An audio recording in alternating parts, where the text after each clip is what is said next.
তেরখাদা সদর ইউনিয়ন জামায়াতের ইফতার মাহফিল অনুষ্ঠিত হয়েছে। বিস্তারিত থাকছে রাসেল আহমেদের প্রতিবেদনে।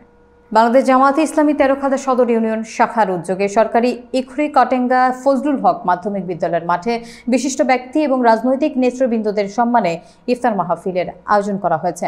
শুক্রবার জামায়াতে ইসলামী তেরখাদা সদর ইউনিয়ন শাখার আমির আব্দুস সামাদ লিটনের সভাপতিত্বে এবং সেক্রেটারি মাওলানা সাজ্জাদুল ইসলামের পরিচালনায় ইফতার মাহফিলে প্রধান অতিথি ছিলেন জামায়াতে ইসলামী জেলার সেক্রেটারি মুন্সি মিজানুর রহমান।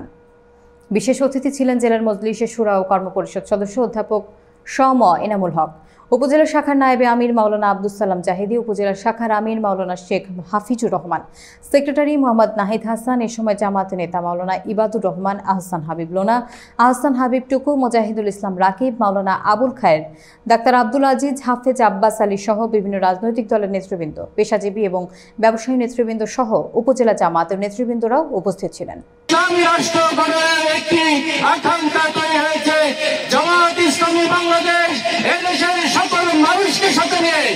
না খায় থাকা এটা আল্লাহর কোনো প্রয়োজন না। আল্লাহর প্রয়োজন কি? আল্লাহর উদারতের কাছে থেকে কি চায়? সকল প্রকারের ইন্দ্রিয় তৃপ্তি থেকে বিরত থাকার নামই হচ্ছে রোজা।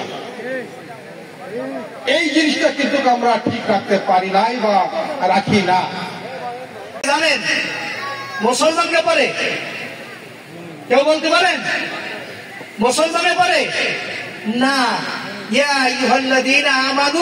সেই আল্লাহ তাআলা যেজন্য আমাদের উপর রোজাকে ফরজ করেছেন, এই রমজান মাস আমাদের জন্য যে জন্য দিয়েছেন, সেই খোদাভীতি অর্জন করার জন্য আমাদের এই রমজানকে কাজে লাগাই। সম্মানিত উপস্থিতি, এই রমজান মাসে